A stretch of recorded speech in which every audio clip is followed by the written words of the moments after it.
Guys, welcome back to my channel. অনেক দিন পর এই ব্লগে এলাম এই চ্যানেলে। তো আজকে তোমাদের সঙ্গে একটা দুষ্টু মিষ্টি গল্প শেয়ার করবো ভূতের। যদি ভিডিওটি ভালো লাগে like comment share and subscribe. তো চলো স্টার্ট করা যাক।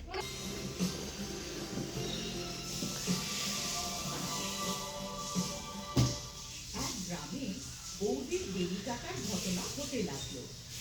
যেমনি রাত হতো, এক ডাইনি হাতে ছুরি নিয়ে আসতো, আর যে কোনো বউকেও ঘুমোতে দেখত, সেই ডাইনি তার বেলি কেটে সেখান থেকে চলে যেত। কেউ এটা বুঝতে পারছিল না যে এটা কেন হচ্ছে। তারপর একদিন, ওগো, নিজের চুল লুকিয়ে রাখো, পুরো গ্রামে বেলি কাটার ঘটনা বাড়তেই চলেছে। যদি ওই ডাইনির চোখ তোমার লম্বা চুলে পড়ে যায়, তাহলে ও তোমার চুল কেটে নিয়ে চলে যাবে। ওগো, তুমি মোটেও কিছু চিন্তা করো না। কোনো ডাইনির এত সাহস কই যে ও আমার বেলিতে হাতও দিতে পারবে। আচ্ছা, তাহলে এই ব্যাপার, যেমন তোমার ইচ্ছে। আমাকে খবরদার করা ছিল তোমাকে, যদি বেলি কেটে যায় আমার কাছে কেঁদে কেঁদে আসবে না। এতটা বলে ভীমা ওখান থেকে বেরিয়ে গেল। রাত হওয়ার পর সেই বেলি কাটা ডাইনি আবার গ্রামে আসে। সে নিজের শিকার এদিক সেদিক ঘুরে বেড়ায়। তখনই ও এক ঘরের জানলা দিয়ে একটা বউকে ঘুমোতে দেখতে পায়। ডাইনি সেই ঘরে ঢুকে যায় আর সেই বউয়ের বেনি কেটে নেয়। যখন বউটার বেনি কেটে গেল, তার ঘুমও ভেঙে গেল। হে ভগবান, এই ডাইনি বাড়িতে কি করে ঢুকলো? হায়, আমার বেনি কই গেল? আরে মরে গেলাম রে, এ তো আমার বেনি কেটে নিল। তখনই সেই ডাইনি তার বেনি নিয়ে ওখান থেকে উড়ে যায়। তারপর সেই বউটা ওর পেছনে যায়, কিন্তু সেই ডাইনি অন্ধকারে অদৃশ্য হয়ে যায়। তখনই তার বড় তার পেছনে পেছনে ওখানে চলে আসে। তুমি হঠাৎ তো রাত্রে এখানে কেন চলে এলে? দেখো না, এই ডাইনি আমার বেনি কেটে নিল, আর অন্ধকারে কে জানি কোথায় পালিয়ে গেল। হে ভগবান, কি হয়ে গেল? তুমি ঠিক আছো তো? ও তোমার কোনো ক্ষতি করতে পারেনি তো? তারপর তারা দুজন দুঃখী মনে নিজের বাড়ি ফিরে যায়।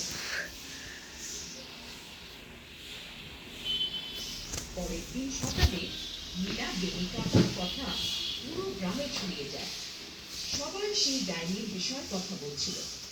তারপর ভীমাকে নিজের বউয়ের চিন্তা হলো, তাই সে নিজের বাড়ির দিকে ফিরে গেল। বাড়ি পৌঁছে সে নিজের বউয়ের ঘরে যায় আর দেখে যে তার বউ নিজের চুল চিরুনি করছিল। আরে সুমন, তুমি শুনতে পেলে? কাল রাত আমার বন্ধু মোহনের বউয়ের বেনি সেই ডাইনি কেটে দিল। আমাকে তোমার জন্য খুব চিন্তা হচ্ছে, যদি ওই ডাইনি এখানে চলে আসে। আরে, আমাদের ভয় পাওয়ার কোনো দরকার নেই, তুমি ভয় পেও না, আমার কিছু হবে না। সুমন, তোমার চুল তো দিন পর দিন লম্বা হতে চলেছে। আগে তো এগুলো এত তাড়াতাড়ি বাড়তো না, হঠাৎ এগুলোকে এরকম কি হলো? ওগো, আমি এখন নিজের চুলের একটু বেশি যত্ন নিচ্ছি, তাই। ঠিক আছে, ঠিক আছে, তুমি নিজের খেয়াল রাখো। আমি মোহনের সঙ্গে দেখা করে আসি।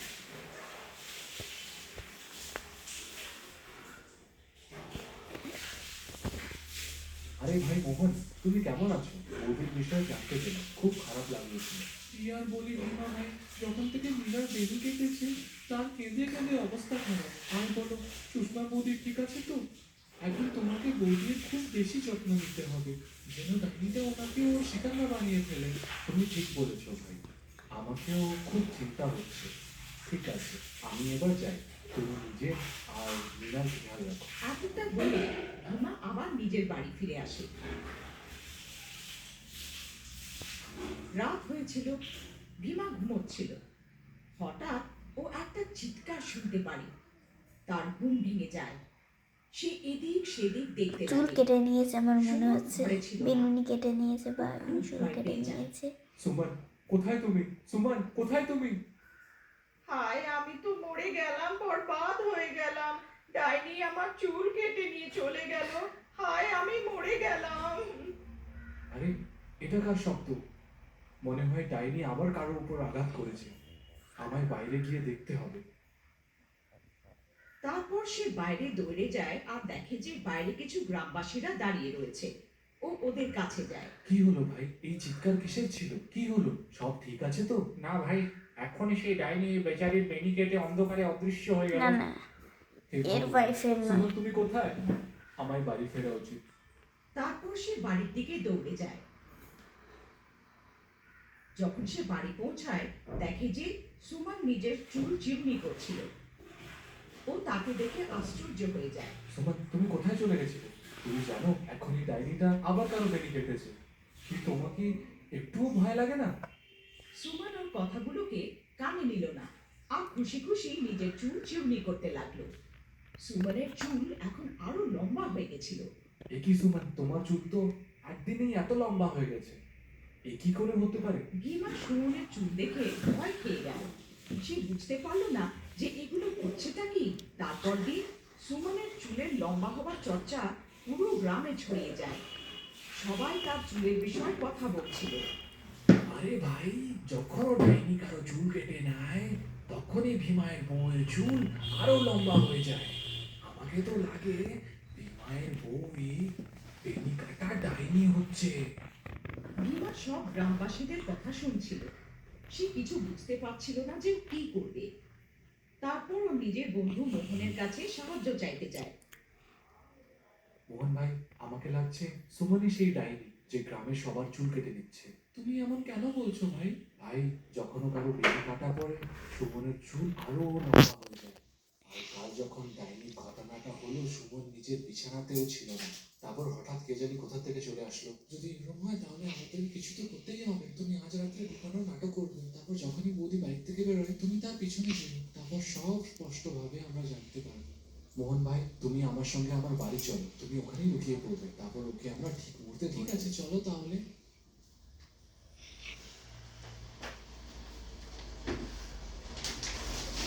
তারপর তারা দুজন ভীমার বাড়ি আসলো আর মোহন আলমারির পেছনে লুকিয়ে পড়ল। রাত হওয়ার পর ভীমা ঘুমানোর নাটক করলো। তখনই সুমন উঠলো আর বাইরে বেরিয়ে গেল। ভীমা ভাই, উঠো, দেখো বৌদি ঘরের থেকে বেরিয়ে গেছে।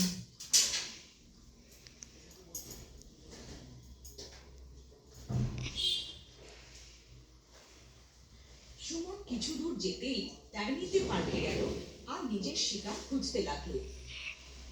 ভীমা আর মোহনের চোখ বড় বড় হয়ে গেল। ভীমা ভাই, তোমার সন্দেহ ঠিক সাব্যস্ত হলো, তোমার বউ তো ডাইনি বেরোলো। মোহন ভাই, এবার কি করি? এই নিশ্চয়ই নিজের শিকারের খোঁজে বেরিয়েছে। যদি আমরা ওকে না আটকাই তাহলে আজ সে আবার কারো চুল কেটে নেবে। কিন্তু ভীমা ভাই, বৌদি সবার চুল কেন কাটছে? আমি কি জানি ভাই, বৌদির সঙ্গে দেখা হলে জিজ্ঞেস করে নিও। চলো ওর পিছনে যাই। একটু দূর ওর পেছন যাওয়ার পর ডাইনি একটা জায়গায় থেমে যায়। তারপর সে এদিক ওদিক নিজের শিকারের খোঁজ করতে লাগলো।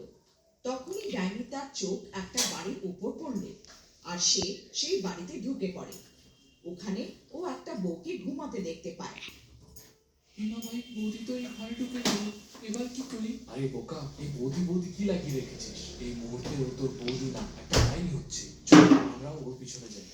আরে বাহ, এর চুল তো অনেক লম্বা। আজ একেই আমার শিকার বানাবো। তখনই ভীমা আর মোহন সেখানে পৌঁছে যায়। থেমে যাও বৌদি, আমি তোমাকে এরকম করতে দেবো না। এ ডাইনি, ওখানেই থেমে যাও, আমি তোকে প্রাণে মেরে ফেলবো। দেখো সুমন, তুমি এটা ঠিক করছো না, তোমাকে এক্ষুনি এইসব বন্ধ করতে হবে। এই মূর্খ মনুষ্য, আমি কোনো তোর সুমান না, আমি একটা ডাইনি। ব্যাস, আমাকে আর একটু চুলের দরকার আছে, তারপর আমি মহা শক্তিশালী হবে। ভীমা ভাই, তুমি একে কথায় ভুলিয়ে রাখো, আমি পেছন থেকে গিয়ে ওর বেনিটা কেটে নেবো। তারপর ভীমা ডাইনিকে নিজের কথায় ভুলিয়ে রাখে। তখনই মোহন চুপ করে ডাইনির পেছনে পৌঁছে যায় আর তার বেনি কেটে নেয়। আরে মরে গেলাম রে, এটা তুই কি করলি? আমার সব কাজে জল ঢেলে দিলি। বেনি কাটতেই ডাইনির সব শক্তি শেষ হয়ে গেল আর সুমন ডাইনির কাছে থেকে মুক্তি পেল। আরে বৌদি, তুমি ফিরে আসলে। মোহনদা, তোমার অনেক অনেক ধন্যবাদ। তোমার জন্য আমি এই ডাইনি থেকে মুক্তি পেলাম। ভীমা ও নিজের বউকে ফিরে পেয়ে খুশি হয়ে গেল আর ওরা দুজন আবার একসাথে থাকতে লাগলো। এরকমভাবে গ্রামের লোকেরা বেনিকাটা ডাইনির থেকে মুক্তি পেয়ে গেল আর সব গ্রামবাসী হাসি খুশি থাকতে লাগলো। তো গাইস আজকের গল্প এতটাই। তো বাই। এটা কিন্তু ভূতের গল্প পার্ট 1, 2 আসবে, 3 আসবে, প্রচুর পার্ট আসবে এই গল্পর। তো bye, thanks for watching and happy ending.